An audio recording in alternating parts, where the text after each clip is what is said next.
My lovely unicorns, welcome to episode 22. In this episode, we're going to be looking at CD Projekt Red. We're going to be looking at The Witcher 4. Some news on that is, because it's still in development. Oh yes, if you didn't know, it's still in development. On top of that, we're going to be looking at Apple now allowing emulators on their platform, along with Larian not only talking the talk, but walking the walk and throwing shade everywhere for all the other developers to look on in wonderment. And finally, on top of that, then we will be looking at Blizzard and Netease renewal as well. So let's get into it today. I'll see you on the flip side. See you there.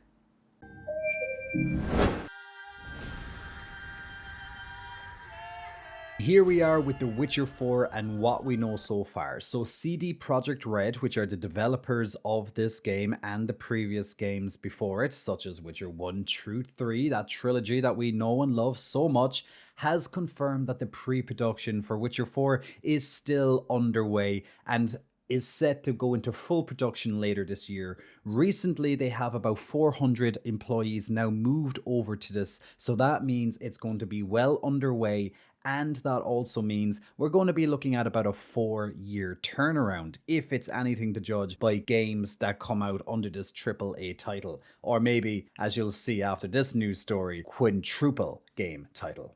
It will also be one of at least 3 potential new games to the Witcher game series. Currently labelled as Project Polaris, the game will be produced using Unreal Engine 5, which will be a departure from CDPR's in-house Red engine used for the past titles such as Cyberpunk 2077, The Witcher 2 and 3. This is thanks to a new partnership between CDPR and Epic Games. With The Witcher 4 in the pipeline, CDPR has said over the next 6 years they aim to release 3 new Witcher game titles. Oh, and by the way guys, even though CDPR's CEO has called the new game The Witcher 4, CDPR cannot stress enough that these 3 new Witcher titles will not be called Witcher 4, 5 and 6. The CEO seemed to misspoke because he said that The Witcher 4 is not The Witcher 4 because a trilogy can't have a 4th part or something to that effect. They went on about the name for 12 paragraphs, but when it came down to talking about the game itself and the development for it, you were lucky to get 4 paragraphs of information. Get on with it. Yes, get on with it. Anyways, on with the segment. So a huge amount of speculation has been put on the teaser image that has been released by CDPR featuring a Witcher medallion for the School of the Lynx. People familiar with the universe of The Witcher know there are several schools that made Witchers, with Geralt being a Witcher from the School of the Wolf.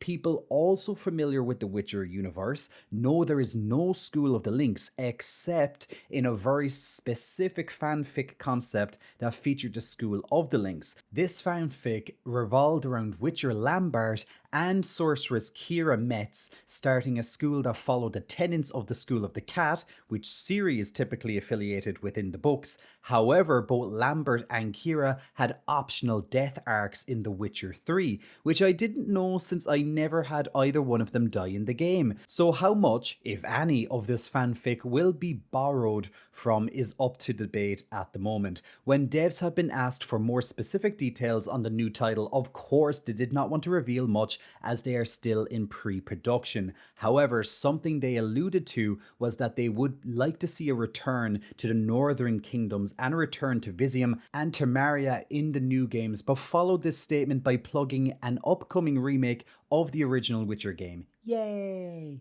And in terms of a potential release date, CDPR has stated that we should not expect to hear even an announcement for an upcoming release date until at least 2025. Now, this does not mean it will release in 2025, just that we will get the Polaris release date sometime in 2025, probably to release sometime in 2026. So what do we know so far? Well, we know it will not be called Witcher 4 and it will be made on the Unreal Engine 5. It will feature the School of the Lynx and we are getting a remake of The Witcher 2007, that is. So not much yet, and seriously guys, I'm still a little bit salty about how much time they wasted talking about how much The Witcher 4 will not be called The Witcher 4 because there can't be a Witcher 4, apparently. Talking about CDPR, in a recent statement, a CDPR executive known as Carolina Nyas decided to have a fun jab at Ubisoft's expense. After the huge failed launch of Skull and Bones recently, that $70 price point for the Skull and Bones game was justified because the CEO said because Skull and Bones is a quadruple A game, the first time 4 A's ever appeared for a game.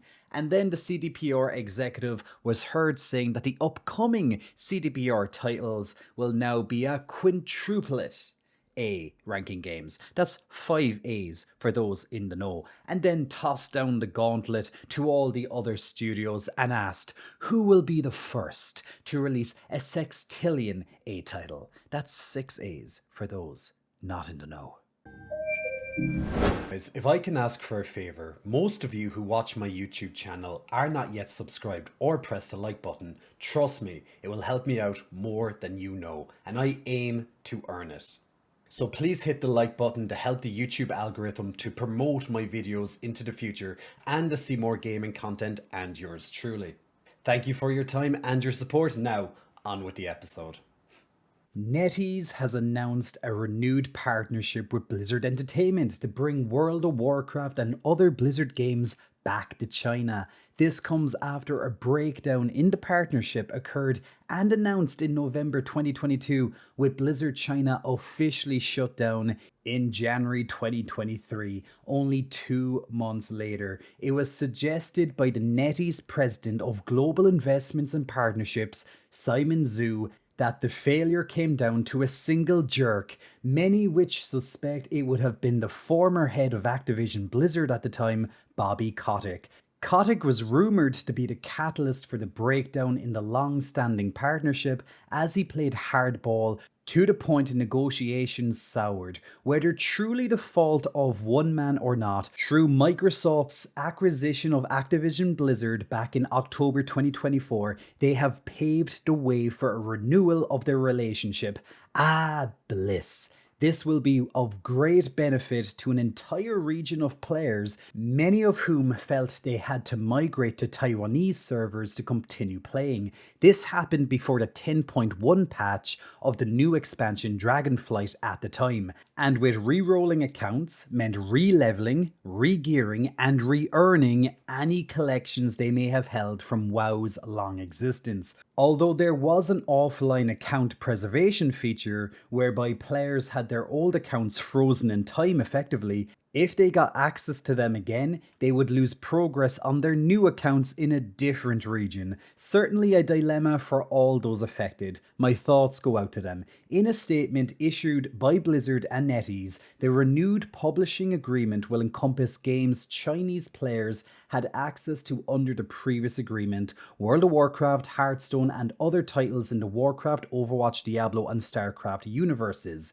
Building upon more than 15 years of past collaboration, Blizzard and Netease are working diligently on relaunch plans with further details to be shared at a later date. Separately, Microsoft Gaming and Netease have also entered into an agreement to explore bringing new Netease titles to Xbox consoles and other platforms. We at Blizzard are thrilled to re-establish our partnership with Netease and to work together with deep appreciation for the collaboration between our teams to deliver legendary gaming experiences to players in China, said Joanna Ferries, president of Blizzard Entertainment. We are immensely grateful for the passion the Chinese community has shown for Blizzard games throughout the years, and we are focused on bringing our universes back to the players with excellence and dedication.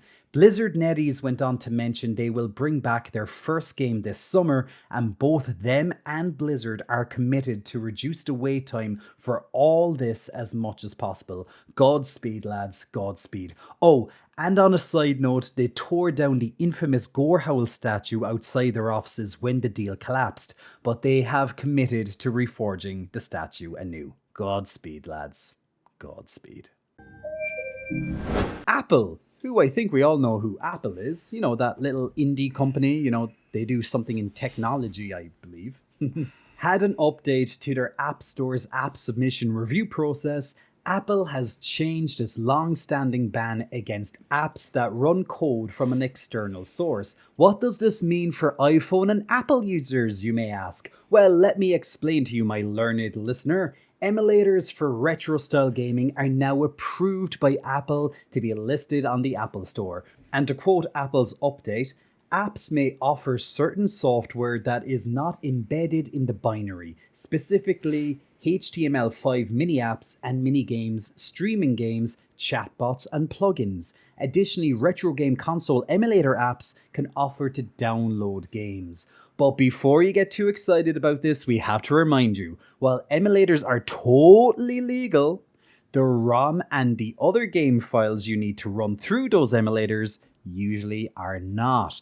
You see the issue this presents, right? Or is it potentially an unseen opportunity? While this is 100% speculation at this time, I would hazard to guess that gaming studios are seeing the cash cow that is video gaming nostalgia. At the same time, they are seeing the up-and-coming trend of subscription or cloud gaming services. If 1 plus 2 still equals 3 in my logic, maybe we are about to see companies like Nintendo and Sega, or for those who hold the licenses and rights to them at least, coming out with their own versions, NES, SNES, Genesis, Mega Drive, etc., or direct mobile gaming apps, or something similar to the Genesis Classics program that is available through Steam that allows you to purchase and play select Sega classics through your Steam account and Steam VR.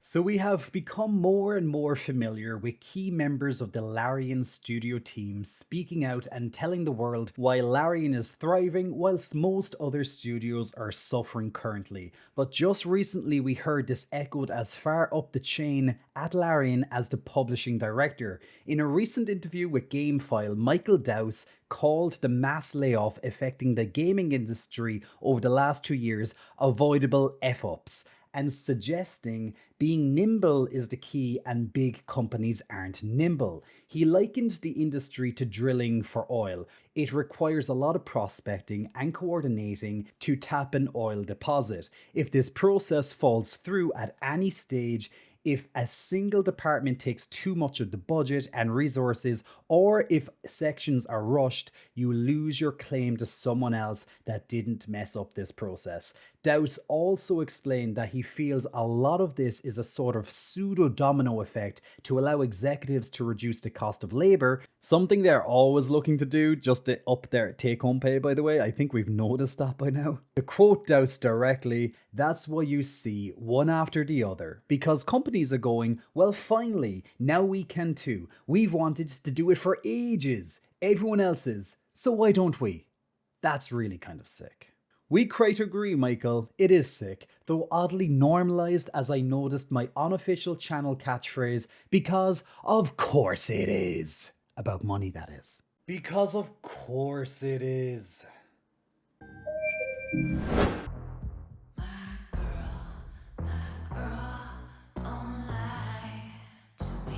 And let's check what's coming out this week. Children of the Sun is a tactical third-person puzzle shooter developed by Renee Rother and published by Devolver Digital. It is essentially a supernatural sniper game where you control the path and speed of a single bullet per level. You need to pause, pivot, and plot this single bullet to kill every enemy you see in the level without losing your bullet. One shot is all it takes to fall in love with me. Possibility. Ah, god damn it, Dua Lipa. Coming only to PC, and it's out now.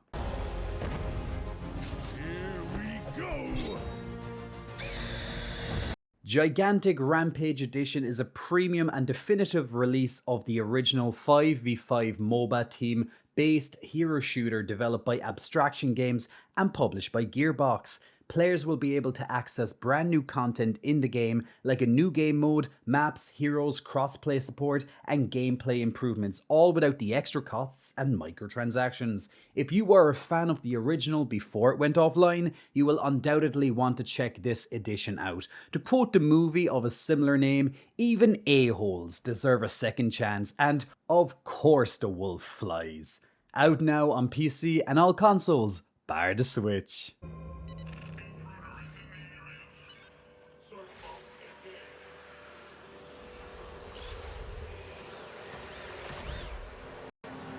Ereban Shadow Legacy is a stealth exploration platforming assassin game developed by Baby Robot Games. Players will embody Ayanna, the last of a forgotten race who can harness mystical powers. Ayanna's agility with her mystical shadow powers and high-tech gadgets to seek the truth by any means necessary. Choose a lethal or passive approach to combat scenarios and complete platforming sections and puzzles through strategy and upgraded abilities. Success is like a shadow. If you try to catch it, you will never succeed. Ignore it and it will follow you. Out now, only on PC. I hope you enjoyed the episode so far and the new games coming out, guys. Let's look at the community comments. First off, we have Heart of Fire saying 100%. If you're constantly giving more than you've got, you'll always just be empty. And that's in response to one of my shorts, which I also have on some of my socials, about give what you can give. So Heart of Fire, glad you got some good advice from that video. And next up we have Jordan Mera saying kudos to them for releasing a true old school tactical RPG, looks like a modern marvel. And absolutely, that is in response to my latest video at the time, which was our first game review in a very long time on this channel, so hopefully it's going to be something we'll keep trending for a long time to come, but they do take time to make, of course, like any video. But that's in response to Unicorn Overlord, and is it worth your time? And is it? Well, definitely go and look at that video. It's right up there. I'm going to link it right there, and you can see that in action. So go, my friends, go. Look at that modern marvel that Jordan has stated. Or is it? Instant classic? Maybe. And next we have Fang UK saying, Jay making a video about gamers grinding is my jam. That's in response to our video essay about the gamer grind mentality. Check that out if you haven't already. I'm gonna link that just maybe there for you as well. But yes, grinding. Gamers. I wonder, is there an app for that? Huh. And finally, for our community comments today, we're going to be looking at Cartoon Hero saying Final Fantasy XI was a grinding hell just so you could go into farming and raiding gods / Sky and Dynamis.